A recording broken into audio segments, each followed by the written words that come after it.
Fin d'élection au Caire. Dans les rues calmes, les vendeurs de journaux font recette avec en une les images du scrutin présidentiel. Le vote, qui a duré 2 jours, s'est déroulé sans accroc et pour cet Égyptien, c'est le principal.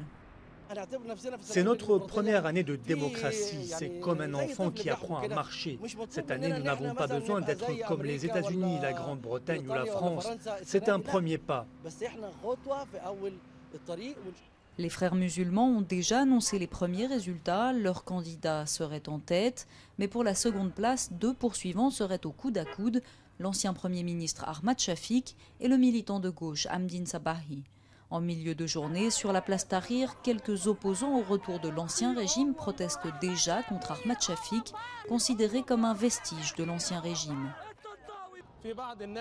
Certaines personnes voient Shafik comme un symbole de stabilité.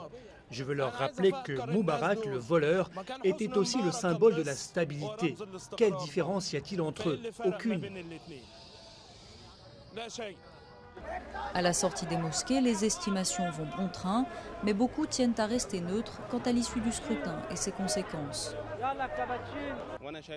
Nous accepterons le résultat, quel qu'il soit. Et j'espère que celui qui deviendra président améliorera la situation du pays. Et peu importe qui il est. Les résultats définitifs ne sont pas attendus avant dimanche soir. D'ici là, les nombreux résultats partiels devraient continuer à tomber. Si aucun des candidats ne gagne à la majorité absolue, un second tour aura lieu les 16 et 17 juin.